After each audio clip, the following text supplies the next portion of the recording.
बंगाल के सुंदरपुर गांव में, जहां हरे भरे खेत और शांति नदी बहती थी, जीवन उतना आसान नहीं था जितना दिखता था। इसी गांव में रमेश नाम का एक सीधा साधा और मेहनती किसान रहता था। वह कम बोलता था और शिकायत नहीं करता था। उसका जीवन सरल था। सुबह अपने खेतों में काम करना, फसल उगाना और फिर गांव के लालची जमींदार शेख इकबाल को बेचना। रमेश और उसकी पत्नी सुनीता चिंतित थे। उनके बच्चों राजू और मीना की स्कूल के टीचर ने फीस की बात की थी। कल तक फीस नहीं दी तो बच्चों को स्कूल से निकाल देंगे। मैं आज शेख से बात करूंगा, शायद वो मेरी दिहाड़ी बढ़ा दे। लेकिन सुनीता जानती थी कि शेख इकबाल एक बेईमान और लालची आदमी था। वह मजदूरों से जितना काम लेता था उतना मेहनत का कभी नहीं देता था। आज फिर शेख हमारी दिहाड़ी कम देगा। हर बार कोई न कोई बहाना बनाकर हमारी मेहनत पर पानी फेर देता है। पिछली बार मेरी आधी दिहाड़ी काट ली सिर्फ इसलिए कि मैंने बीमार बेटी के लिए 2 दिन की छुट्टी ली थी। शेख जी, महीने भर की मेहनत की दिहाड़ी मिल जाए तो घर चल सके। अभी फसल नहीं बिकी, पैसे नहीं हैं, 2 दिन में आ जाना। सभी मजदूरों की आंखों में मायूसी थी। भूखे बच्चे की चिंता, स्कूल की फीस और घर का खर्च, लेकिन कोई दूसरा रास्ता नहीं था। तो क्या कल राजू स्कूल नहीं जाएगा? अब क्या करें? मैं दूसरा काम ढूंढूंगा। शेख के काम के बाद कहीं और भी देखूंगा, कुछ तो रास्ता होगा। अगले दिन रमेश ने शेख इकबाल का काम पूरा किया और फिर पूरे गांव में काम की तलाश शुरू कर दी। उसने हर दुकान, हर खेत, हर दरवाजा खटखटाया, पर कोई भी उसे काम देने को तैयार नहीं था। थक हार कर लौटते वक्त अचानक एक गाय का झुंड उसकी ओर दौड़ पड़ा। वह जान बचाकर भागा और पास की एक अंधेरी गुफा में छिप गया। जैसे ही रमेश उस गुफा में घुसा, मानो वह गुफा रहस्यों से भरी हुई थी। गुफा में एक चमकती हुई टोकरी पड़ी थी। रमेश ने जैसे ही उसे छूने की कोशिश की, एक आवाज गूंज उठी, रुको, ये टोकरी तुम्हारी नहीं है। एक प्रकाश पुंज में से एक जिन प्रकट हुआ। तुम कौन हो और इस गुफा में क्यों आए हो? मैं जान बचाकर भागा और यहाँ छिप गया। टोकरी को देखा तो सोचा कि कोई छोड़ गया होगा। जिन ने उसकी आंखों में झांका और मुस्कुराया। तुम एक सच्चे इंसान हो, इसलिए तुम इस पवित्र गुफा में प्रवेश कर पाए। अब ये जादुई टोकरी तुम्हारी है, लेकिन ध्यान रहे, इस टोकरी में जो भी वस्तु डालोगे वही बार बार प्रकट होगी, पर अगर लालच किया तो सब कुछ नष्ट हो जाए। रमेश घर पहुंचा और सुनीता के सारी बात बताई। ये क्या टोकरी लाए हो? ये कोई साधारण टोकरी नहीं, ये जादुई है। उन्होंने तय किया कि धान के कुछ बीज जो रमेश ने कई साल पहले अपने खेत से बचा कर रखे थे, वही इस टोकरी में डाल जाएंगे। बीज टोकरी में डालते ही ढेरों धान के बीज निकलने लगे। भगवान, ये तो चमत्कार है। रमेश ने उन बीजों को खेतों में बोया और जल्दी ही फसल अच्छी हुई। उसे पैसा, इज्जत और स्थिरता मिलने लगी। पर उसने यह बात किसी से छिपाई नहीं। उसने गांव के उन सभी मजदूरों को अपने साथ लिया जिन्हें शेख इकबाल ने सताया था। असली जीत तभी है जब सब साथ तरक्की करें। रमेश और उसके साथी अब किसी के गुलाम नहीं थे। उन्होंने मेहनत और एकता से एक नया व्यापार शुरू किया। उस जादुई का इस्तेमाल केवल जरूरत भर के लिए किया गया, न कोई लालच न कोई धोखा। सुंदरपुर गांव में खुशहाली लौट आई और रमेश सबके लिए एक प्रेरणा बन गया। अगर आप भी सच्चे दिल के इंसान हैं, तो चैनल को सब्सक्राइब कीजिए।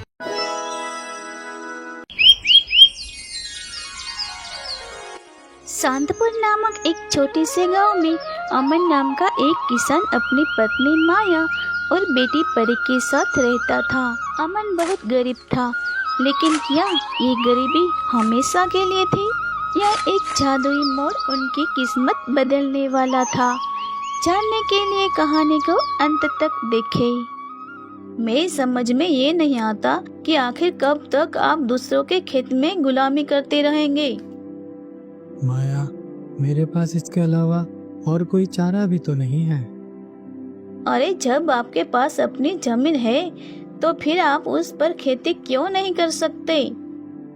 तुम्हें पता है माया कि गांव का धनिक प्रताप ने उस जमीन पर कब्जा कर रखा है और मेरे पास इतने पैसे भी नहीं है कि मैं उसे चुरा सकूं।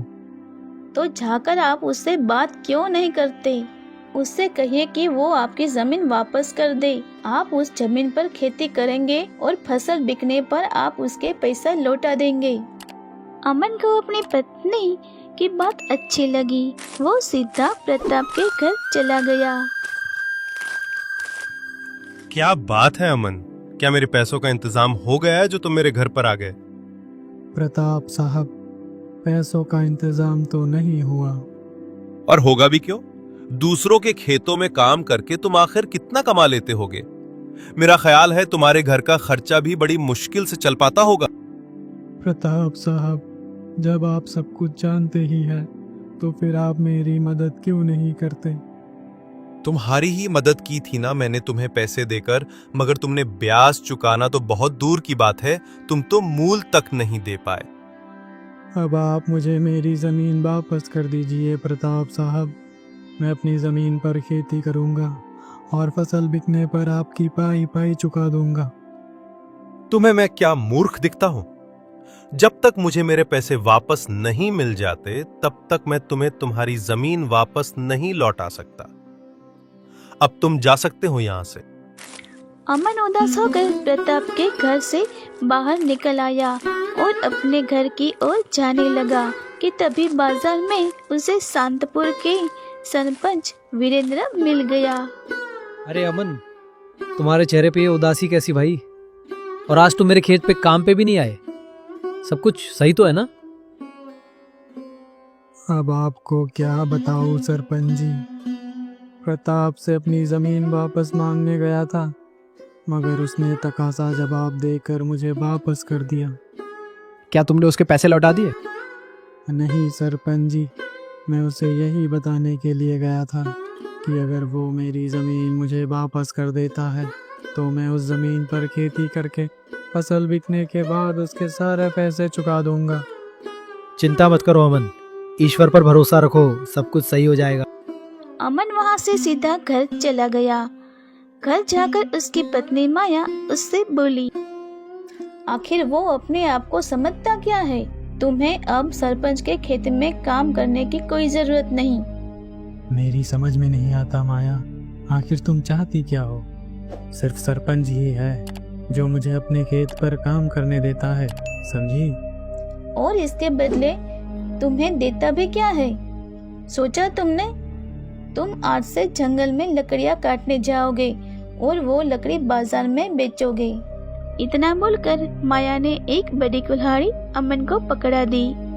दूसरे की गुलामी करने से तो यही बेहतर है। अमन कुल्हाड़ी लेकर सीधा जंगल की ओर चला गया और एक सूखे पेड़ के पास जाकर लकड़ियाँ काटने लगा कि तभी उसके कानों में एक आवाज टकराई। इतने गुस्से में क्यों लकड़ियाँ तोड़ रहे हो? क्या पूरा पेड़ उखाड़ने का इरादा है? आवाज सुनकर अमन पूरी तरह से चौंक गया और इधर उधर देखने लगा। तभी उसके कानों में फिर से आवाज टकराई। अरे इधर उधर क्या देख रहे हो? जरा अपने सामने पेड़ के ऊपर देखो, मैं हूँ। अमन ने जैसे ही पेड़ के ऊपर देखा तो उसे एक सुंदर रंग बिरंगी बड़ी सी चिड़िया नजर आई। तुम तो इंसानी भाषा में बात कर रही हो, ये कैसे संभव हो सकता है? संभव हो सकता है, बिल्कुल संभव हो सकता है, क्योंकि मैं एक जादुई चिड़िया हूँ। मैं इस जंगल में पहले भी आता जाता रहा हूँ, लेकिन मैंने तो इस तरह की जादुई चिड़िया इस जंगल में कभी नहीं देखी। मैं इस जंगल की नहीं, बल्कि यहाँ से बहुत दूर की जंगल की हूँ, जहाँ पर इंसान नहीं आते जाते। तो फिर तुम यहाँ क्या कर रही हो? मैं अपने झुंड के साथ उड़ती हुई यहाँ से निकल रही थी और आराम करने के लिए इस पेड़ पर कुछ देर के लिए बैठ गई। मुझे नींद आ गई और मेरा झुंड मुझे छोड़कर चला गया। तो इसका मतलब तुम अकेली रह गई? चिंता मत करो, वो मुझे ढूंढने के लिए वापस जरूर आएंगे।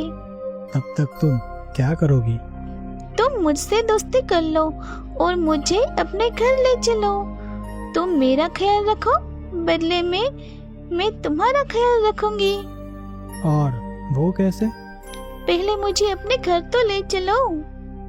इतना कहकर वो चिड़िया उड़ते हुए अमन के कंधे पर बैठ गई। अमन उस चिड़िया को लेकर सीधा अपने घर चला गया। अरे पिताजी, इतनी सुंदर चिड़िया! ये चिड़िया सुंदर ही नहीं बल्कि जादुई भी है। पता है परी, ये बोलती भी है। ये कैसी बातें कर रहे हो तुम? भला चिड़िया इंसानी आवाज में कैसे बोल सकती है? क्यों नहीं बोल सकती?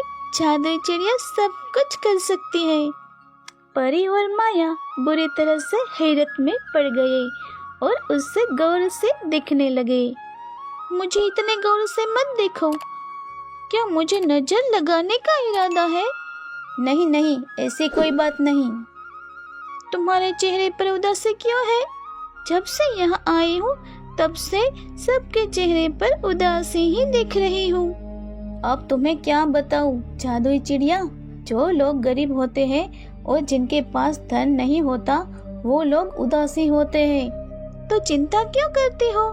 तुम्हारी गरीबी दूर करने का हल है मेरे पास। जादुई चिड़िया की बात सुनकर अमन बुरी तरह से चौंक पड़ा। क्या तुम वास्तव में हमारी गरीबी दूर कर सकती हो? तुमसे कहा तो है मैंने एक जादुई चिड़िया हूँ। तुम हमारी कैसे मदद कर सकती हो? मैं तुम्हें उस जगह का पता बता सकती हूँ जहाँ पर बहुत ढेर सारा धन गड़ा हुआ है। तो फिर देर किस बात की है जादुई चिड़िया? मुझे जल्दी से बताओ। तुम्हारे खेत में तो बहुत पुराना बरगद का पेड़ है। उस पेड़ के नीचे पुराने जमीन के प्राचीन खजाना गड़ा है। तुम रात को समय वहां जाकर खोद कर निकाल लेना। अमन उसी रात अपने खेत की जमीन से सारा धन खोद कर निकाल लाया। इतना ढेर सारा धन देखकर माया की आंखों में एक अजीब सी चमक आ गई। इतना सारा धन तो मैंने अपने जीवन में कभी नहीं देखा। अब हमारे दुख के दिन समाप्त हो गए माया। अब तुम इस धन से अपनी गरीबी दूर कर सकते हो। कुछ ही दिनों में अमन बहुत ज्यादा अमीर हो गया और प्रताप को पास जाकर बोला, प्रताप साहब, ये लीजिए अपने पैसे और मेरी जमीन मुझे वापस कर दीजिए।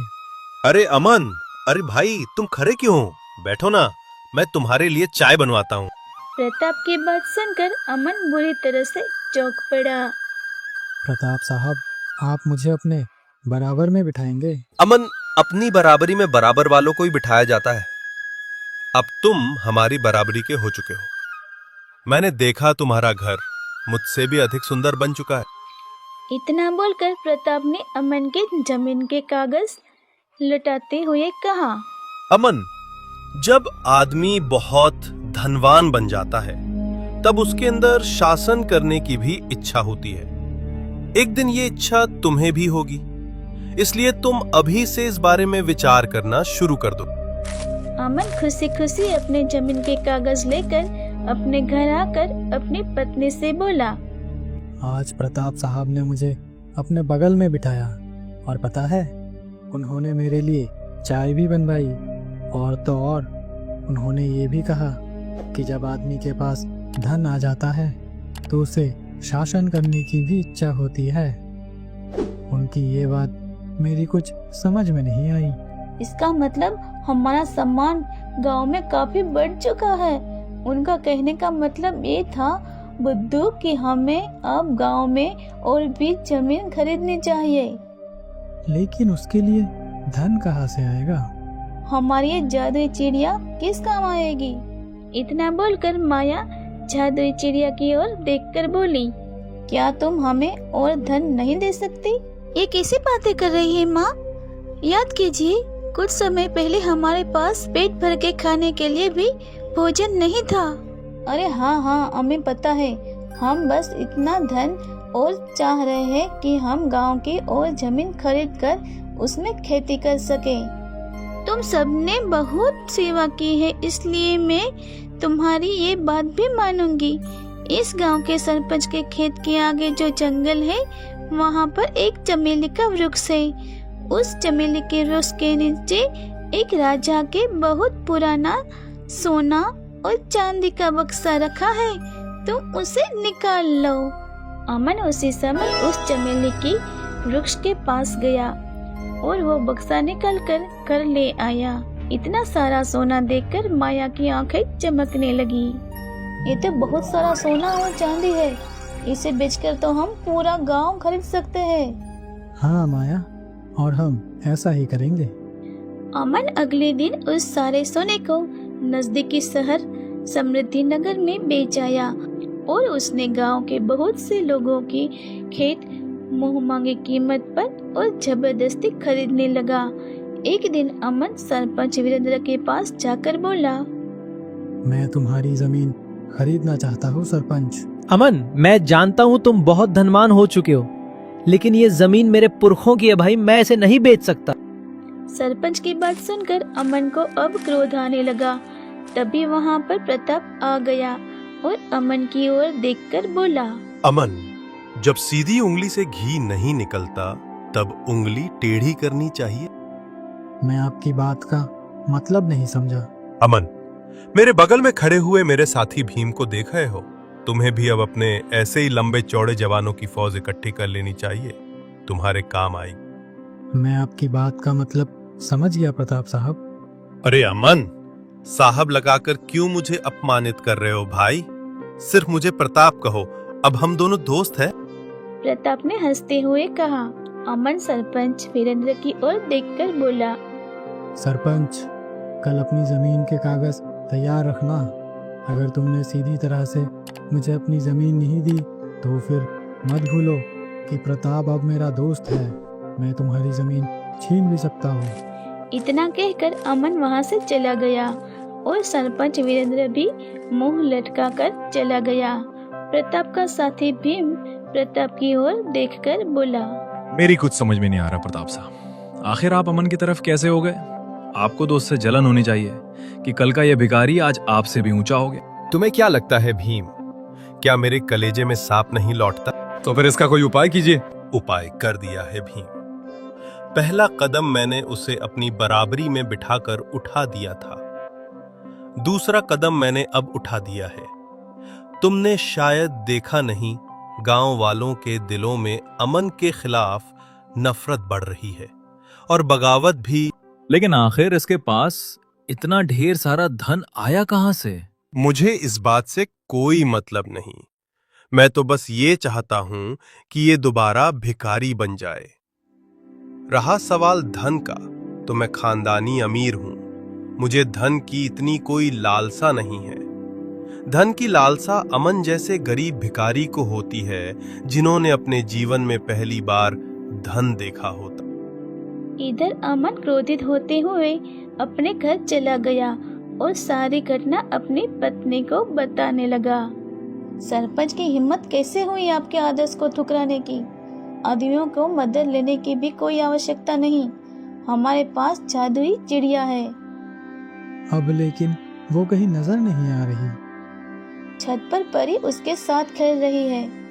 चलो उस जादुई चिड़िया के पास जाकर अब उससे कुछ ऐसा मांगते हैं कि जिससे सारे गांव के लोग सिर्फ हमारी ही बातें माने। चलो।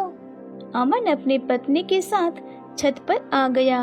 वो जादुई चिड़िया से कुछ कहने ही वाला था कि तभी जादुई चिड़िया अमन की ओर देखकर बोली, मैं जानती हूँ अब तुम मुझसे धन नहीं बल्कि कुछ और मांगना चाह रहे हो। तुम्हें कैसे पता? क्योंकि मैं एक जादुई चिड़िया हूँ। तुम चाहती हो कि सरपंच खुशी खुशी अपनी जमीन तुम्हारे हवाले कर दे। पिताजी, आप ऐसा सोच भी कैसे सकते हैं? बुरे वक्त में सरपंच चाचा ने हम सबकी मदद की थी। तुम बीच में मत बोलो बेटी। तुम्हें शायद अभी अंदाजा नहीं है कि जब व्यक्ति अमीर हो जाता है तो वो ये बात बिल्कुल भी बर्दाश्त नहीं करता कि कोई उसकी बात ना माने, समझी? तो फिर इस तरह से तो प्रताप ने कुछ समय पहले जो आपकी जमीन पर कब्जा किया था वो भी सही था। हाँ, वो सही था। उस वक्त हमारे समझ में नहीं आया, लेकिन अब हम प्रताप को समझ गए हैं। और मत भूलो परी, अब प्रताप तुम्हारे पिताजी का दोस्त है। प्रताप आपका दोस्त नहीं बल्कि आपका दुश्मन है। उसने आपके दिमाग में लालच का बीज कब बो दिया आपको पता भी नहीं चला पिताजी। और सच तो ये है कि आप दोनों दौलत को देखकर लालच में अंधे हो चुके हो। शायद इसीलिए आप दोनों को भगवान ने गरीब बनाया था। परी ने इतना कहा ही था कि तभी रंग बिरंगी चिड़ियों का झुंड उड़ता हुआ छत की ओर मंडराने लगा। मेरे साथी मुझे लेने के लिए आ चुके हैं परी। अब मैं कोई आखिरी इच्छा पूरी कर सकती हूँ। अब तक मैंने तुम्हारे माता पिता की इच्छाओं को पूरा किया। मैं चाहती हूँ कि अब तुम कोई इच्छा करो जिसे मैं पूरा करूँ। मैं चाहती हूँ कि हम सब फिर से गरीब हो जाए। हमारे पास बस इतना धन रहे और इतनी जमीन हो कि जिस पर मेहनत से खेती करके 2 वक्त की रोटी कमाई जा सके। और मैं ये भी चाहती हूँ कि प्रताप जैसे अत्याचारी और भड़काने वाले व्यक्ति गरीब हो जाए ताकि वो फिर से किसी दूसरे के दिल में लालच पैदा ना कर सके। मुझे तुम पर गर्व है परी, ऐसा ही होगा। इतना कहकर जादुई चिड़िया अपने झुंड के साथ वहाँ से उड़ती हुई चली गई। अमन फिर से गरीब हो गया और प्रताप को कारोबार में बहुत नुकसान झेलना पड़ा। वो शांतपुर छोड़कर चला गया।